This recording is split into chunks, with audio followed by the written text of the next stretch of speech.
Model pembelajaran berdiferensiasi sangat ditekankan dalam kurikulum Merdeka. Setiap anak itu memiliki kemampuan dan cara belajarnya pun berbeda-beda.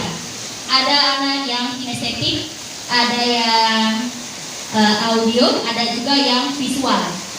Jadi di awal guru yang akan mengajar anak itu, kita harus tekankan dalam pembelajaran berdiferensiasi. Sebelum ini diterapkan, kita harus melakukan asesmen diagnostik, yaitu kita harus membedakan pengelompokan cara-cara belajar anak ini.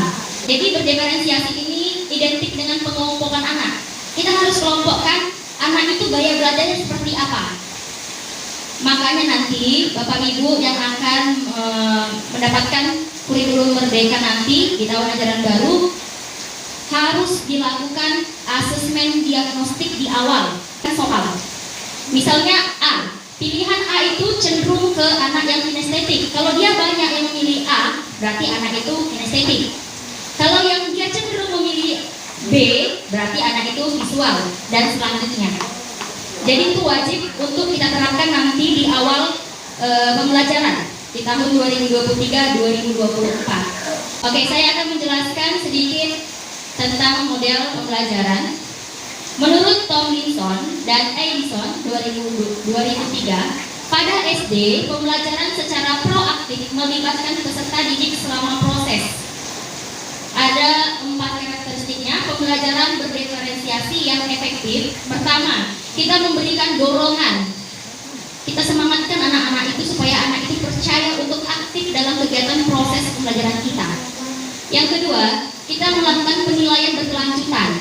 Nanti Bapak Ibu juga akan mempelajari tentang asesmen. Ada asesmen as learning, for learning, dan off learning juga. Jadi ada penilaian berkelanjutan juga. Dan yang ketiga, anak itu dikelompokkan. Selanjutnya kita membuat aktif dalam bereksplorasi. Jadi ini yang harus kita terapkan dalam berdiferensiasi. Dan berikan mereka kelompok belajar, berikan mereka tugasnya masing-masing. Tapi tugasnya ini nggak bisa sama, kan gaya belajarnya kan beda-beda. Jadi tugas yang visual ngapain mereka? Sesuai dengan sarana yang kita gunakan visual, mungkin mereka akan menggunakan gambar. Mereka nanti misalnya kinestetik. Kinestetik ini pun nanti kelompoknya kita buat nanti dia misalnya kinestetik ini kan anaknya yang aktif. Nanti kamu ke depan menceritakan. Nanti juga seperti yang anak yang audio, mereka dari mendengarkan, nanti mereka menuliskan apa yang mereka dengarkan. Jadi mereka memiliki kelompok-kelompok sesuai dengan gaya belajarnya dan tugasnya masing-masing yang berbeda. Kita disebut dengan pembelajaran berdiferensiasi. Ini cara mengembangkan pembelajaran berdiferensiasi. Pertama, kita memang berpusat pada peserta didik, biarkan mereka menggali. Kita harus menekankan bahwa proses pembelajaran itu bukan milik guru. Proses pembelajaran itu adalah milik siswa. Biarkan mereka menggali, mencari, menentukan benar salahnya, nanti di akhir kita benarkan. Kedua, berpusat pada kurikulum. Kurikulum kita, kurikulum Merdeka, walaupun kurikulum K13 juga memang sebetulnya udah ada berdiferensiasi ini.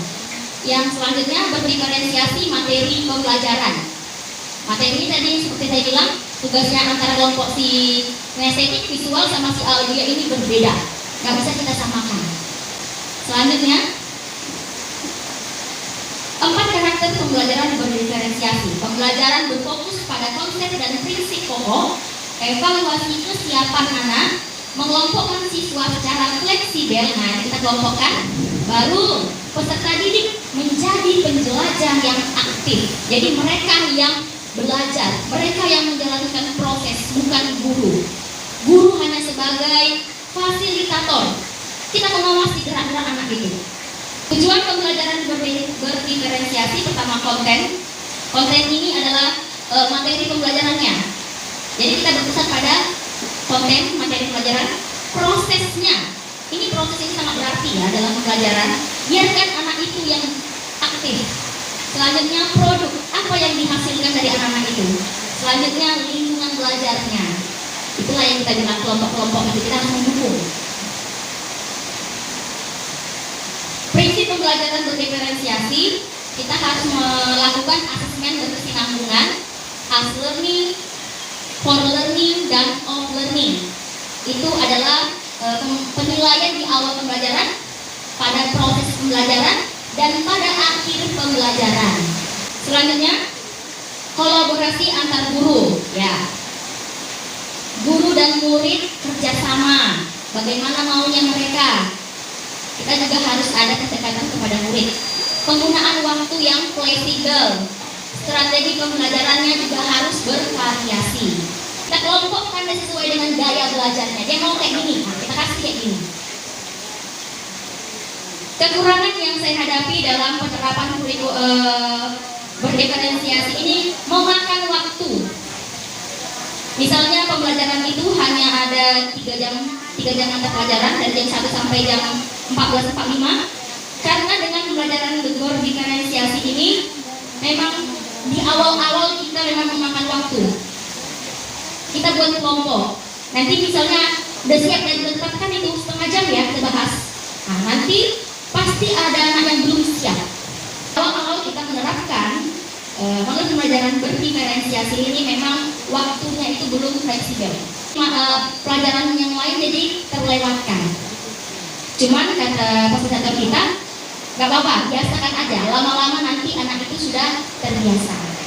Nah, jika ada pertanyaan, saya silakan tentang model pembelajaran berdiferensiasi ini. Ya, nanti di kelas 2 dan kelas 5 wajib membuat asesmen diagnostik supaya kita bisa menerapkan model pembelajaran berdiferensiasi ini.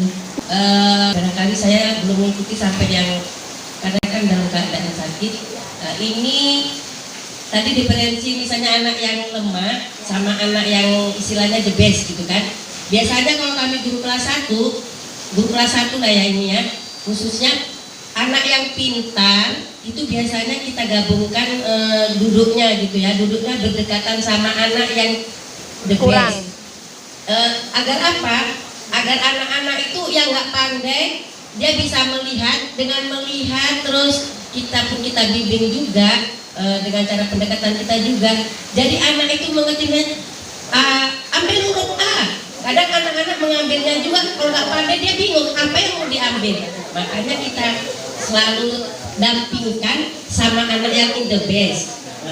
Menurut saya kalau misalnya ini kurikulum merdeka yang diatakan nama fasilitator sama Bu Milda, memang saya belum sampai ke situ diferensinya.